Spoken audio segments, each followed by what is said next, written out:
ప్రజల వైపు చూస్తూనే ఉండండి వారాహి 99 టీవీ ఛానల్.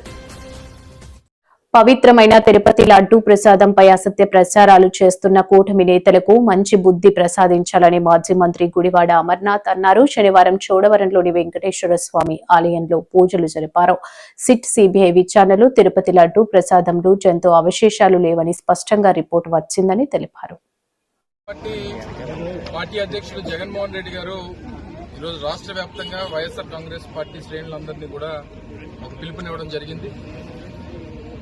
ఏదైతే 2024 సంవత్సరంలో ఈరోజు ముఖ్యమంత్రిగా ఉన్నటువంటి చంద్రబాబు నాయుడు గారు ఒక పెద్ద రాజకీయ కుట్రకి వారు తెరలేపారు.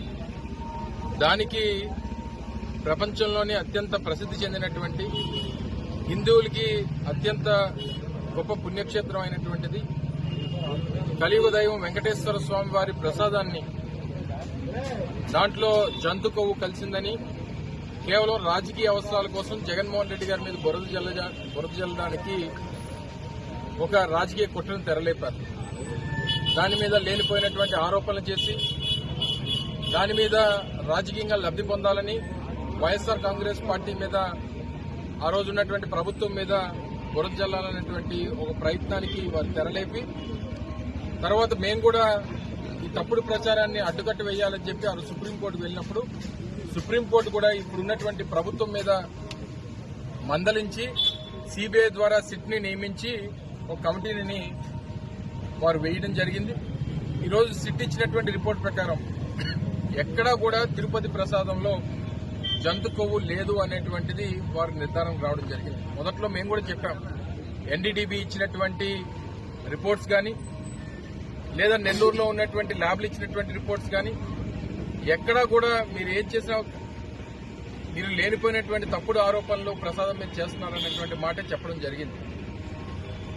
ఈరోజు ఏదైతే వారు దాఖలు చేసినటువంటి ఛార్జ్షీట్లో ఎక్కడా కూడా యానిమల్ ఫ్యాట్ అనేటువంటిది లేదు, ఇది ఒక విష ప్రచారం అనేటువంటి మాట ప్రపంచానికి తెలియజెప్పేటువంటి కార్యక్రమం జరుగుతూ ఉంది.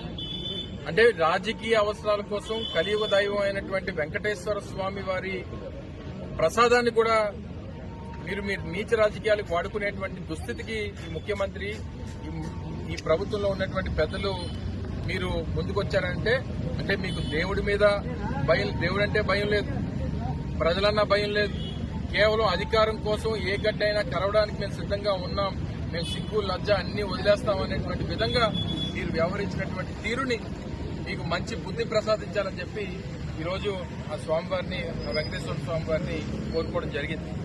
ఇది రాష్ట్ర వ్యాప్తంగా పెద్ద ఎత్తున కార్యక్రమాలు జరుగుతూ ఉన్నాయి. ఇప్పటికన్నా మీ రాజకీయాలు నేరుగా మీకు చేతనైతే, మీకు 45 సంవత్సరాలు రాజకీయ అనుభవం ఉంది, నాకన్నా గొప్ప సీనియర్ లేడు, నాకంటా పెద్ద నాయకుడు దేశంలో లేడని చెప్పుకుంటారు కదా, మీకు దమ్ము ధైర్యం ఉంటే నేరుగా రాజకీయంగా తలబడండి. దానికోసం మీరు రాజకీయంగా మీ అవసరాల కోసం దేవుణ్ణి రాజకీయాల్లోకి లాగొద్దు. మీతో పాటు ఉన్నటువంటి పవన్ కళ్యాణ్ గారు అయితే ఆయనకి ఎప్పుడూ గుర్తులేనటువంటి సనాతన ధర్మం గుర్తొచ్చింది. ఆయన వెళ్లి గుడిమెట్లు కడిగారు, ఇదేదో పాపం జరిగిపోయినట్టుగా చిత్రీకరించేటువంటి ప్రయత్నం చేశారు. మరి ఇప్పుడు ఏం మాట్లాడతారు జనసేన అధినేత అనేటువంటిది అడుగుతా ఉన్నాము.